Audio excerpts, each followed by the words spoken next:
नमस्कार, आप देख रहे हैं एसबीटी न्यूज और पेश है इस वक्त राजस्थान की बड़ी खबरें। भाजपा नेताओं ने पार्टी की प्रतिष्ठा को धूमिल करने का आरोप लगाते हुए शुक्रवार देर रात जयपुर के अशोकनगर थाने में मुख्य सचेतक महेश जोशी, कांग्रेस नेता रणदीप सुरजेवाला, पीसीसी अध्यक्ष गोविंद सिंह डोटासरा सहित अन्य के खिलाफ शिकायत दर्ज करवाई है। भाजपा ने आरोप लगाया कि पिछले कुछ दिनों से यह सभी कांग्रेस नेता भाजपा की प्रतिष्ठा को धूमिल करते हुए भड़काऊ बयान दे रहे थे ताकि उनके राजनीतिक दल भारतीय राष्ट्रीय कांग्रेस में चल रहे विवाद से जनता का ध्यान हटाकर भाजपा को कांग्रेस की वर्तमान दुर्दशा के लिए जिम्मेदार ठहराया जाए। राजस्थान आयकर विभाग आने वाले दिनों में कुछ अन्य कारोबारियों पर भी छापेमारी कर सकता है। विभाग ने 2 दर्जन ऐसे कारोबारी चिन्हित किए हुए हैं जिनका लेखा पुस्तिकाओं और कमाई में भारी अंतर है। काली कमाई को लेकर चालू वित्त वर्ष की पहली छापेमारी मुख्यमंत्री अशोक गहलोत के करीबियों पर हो चुकी है। आयकर विभाग आने वाले दिनों में छापेमारी तेज करेगा। आयकर लक्ष्य पाने के लिए अन्वेषण शाखा सख्त रुख दिखा सकती है। केंद्रीय प्रत्यक्ष कर बोर्ड ने देश भर में 13,19,000 करोड़ रुपए की आयकर वसूली का लक्ष्य तय किया है। उदयपुर के कांग्रेसी कार्यकर्ता विनोद जैन ने 1 वर्ष पहले 18 जुलाई 2019 को अपने यहां जन्मे पुत्र का नाम कांग्रेस जैन रख दिया था। कांग्रेस जैन नाम पर विनोद जैन के परिवार का भी सहयोग नहीं मिला और उनकी पत्नी, बेटी और बेटे ने भी इसका विरोध किया था।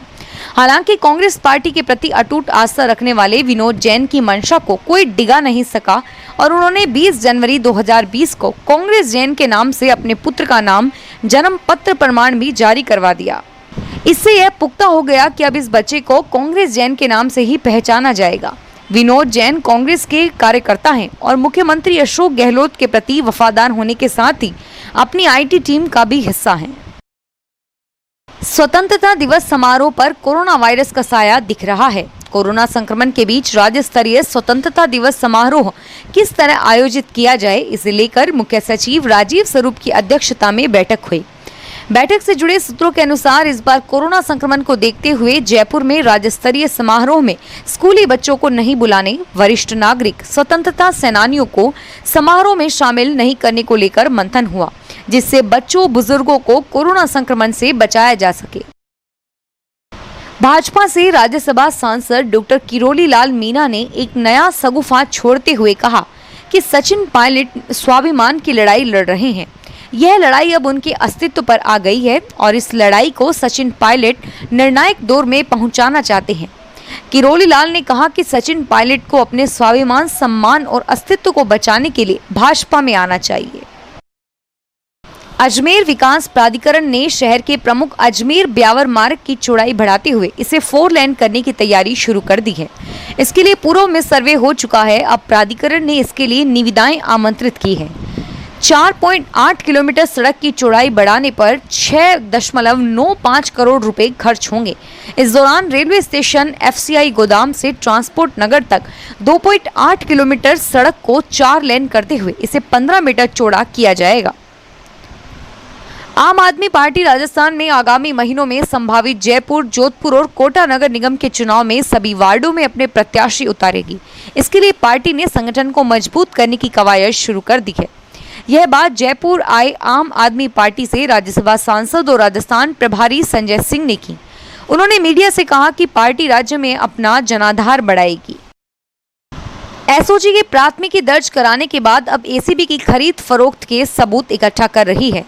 राजस्थान के सरकारी मेडिकल कॉलेजों में स्टेट कोटे की पीजी सीटों पर प्रवेश के लिए आयोजित नीट पीजी काउंसलिंग 2020 पर लगी रोक हाईकोर्ट की डबल बेंच ने हटा दी। स्टेट सीटों में कुल पर ईडब्ल्यूएस आरक्षण या एमसीआई द्वारा बढ़ाई सीटों पर ईडब्ल्यूएस आरक्षण देने को लेकर विवादों में आई काउंसलिंग पर 15 जून को हाईकोर्ट के सिंगल बेंच ने स्टे लिया था।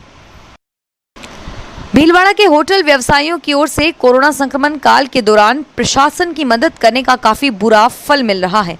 स्थिति ये है कि पिछले 1 महीने से लाखों रुपए के बिजली के बिलों को लेकर यह होटल व्यापारी विभागीय अधिकारियों के चक्कर लगा रहे हैं, लेकिन न तो उन्हें इन बिजली बिलों का भुगतान किया गया और न ही उनकी कोई मदद की जा रही। ऐसे में दोहरी मार झेल रहे यह होटल व्यवसायी इन दिनों प्रशासनिक अधिकारियों से आस लगाए बैठे हैं। राजस्थान प्रदेश में ऑडियो धमाके के बीच भाजपा और कांग्रेस ने अलग अलग प्रेस कॉन्फ्रेंस की। होटल फेयरमाउंट के बाहर आयोजित प्रेस कॉन्फ्रेंस में कांग्रेस के राष्ट्रीय प्रवक्ता रणदीप सुरजेवाला ने कहा, केंद्रीय मंत्री गजेंद्र सिंह को जांच को प्रभावित कर सकते हैं, इसलिए इन्हें गिरफ्तार किया जाए। अब तक जो ऑडियो टेप सामने आए हैं, ऐसे कुछ और भी टेप सामने आ सकते हैं। कोरोना जांच रिपोर्ट आने के बाद दौसा जिला अस्पताल में एडमिट आर्म्स एक्ट का आरोपी फरार हो गया। आरोपी सुभाष उर्फ कालू बावरिया को महुआ थाना पुलिस ने आर्म्स एक्ट के तहत अरेस्ट किया था। आरोपी को न्यायालय में जेल कस्टडी में भेजा था। जेल में कोरोना जांच रिपोर्ट के बाद ही उसे बूंदी लिया जा सकता था। जेल में कोरोना जांच रिपोर्ट के बाद ही बंदी को लिया जाता है और ऐसे में कोरोना जांच के लिए जिला अस्पताल में सैंपल दिया गया। राजस्थान में सियासत का कोहराम मचा हुआ है। पॉलिटिकल ड्रामे के बीच एसओजी की टीम ने एक बड़ी कार्रवाई की। राजस्थान पुलिस की स्पेशल ऑपरेशन ग्रुप की टीम ने भारतीय दंड संहिता की धारा 144A और 120B के तहत संजय जैन को गिरफ्तार कर लिया। अब तक वह हिरासत में था और वहीं दूसरी ओर आईटी विभाग की एक बड़ी कार्रवाई सामने आई। जानकारी के मुताबिक आयकर विभाग ने 2 दिन पहले किए छापे में करीब 1.7 करोड़ रुपए नगद और बेहिसाब आभूषण बरामद किए हैं। राजस्थान की एसओजी टीम विधायक भंवरलाल शर्मा से पूछताछ करने के लिए हरियाणा मानेसर के होटल पहुंची। एसओजी की टीम होटल में करीब आधे घंटे तक रुकी रही, लेकिन उन्हें भंवरलाल शर्मा नहीं मिले। भंवरलाल शर्मा होटल में नहीं थे और इसके बाद एसओजी टीम वापस राजस्थान लौट आई। राजस्थान में सियासी उठापटक के बीच गहलोत की ही स्क्रिप्ट पर काम हो रहा है। सचिन पायलट भी आगे क्या कदम उठाएंगे अभी पता नहीं है। पायलट के सामने भी कई ऑप्शन हैं। बीजेपी भी पायलट के रुख का इंतजार कर रही है। सचिन पायलट के रुख स्पष्ट नहीं किए जाने के कारण बीजेपी अभी इसे पूरे घटनाक्रम पर तटस्थ बनी हुई है।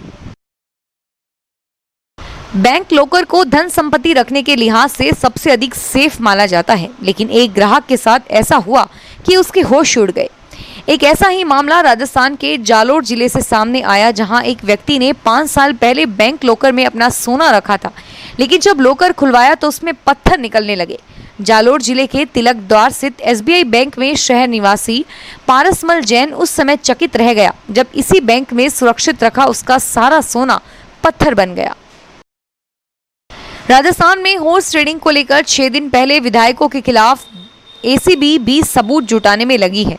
डूंगरपुर और बांसवाड़ा में राजनीतिक रसूखदारों के जरिए खरीद फरोख्त के प्रयास के सबूत एसीबी के पास है। एसओजी की तरह एसीबी को भी 3 निर्दलीय विधायकों के खिलाफ इंटेलिजेंस सूचना के आधार पर खरीद फरोख्त के मामले में कुछ सबूत मिले हैं। एसओजी की प्राथमिक दर्ज कराने के बाद अब एसीबी की खरीद फरोख्त के सबूत इकट्ठा कर रही है। फिलहाल इस बुलेटिन में इतना ही और फिर हाजिर होंगे तमाम बड़ी खबरों के साथ। एसबीटी न्यूज के वीडियो देखने के लिए हमारे चैनल को सब्सक्राइब करें और नोटिफिकेशन पाने के लिए बेल आइकन पर क्लिक करें। धन्यवाद।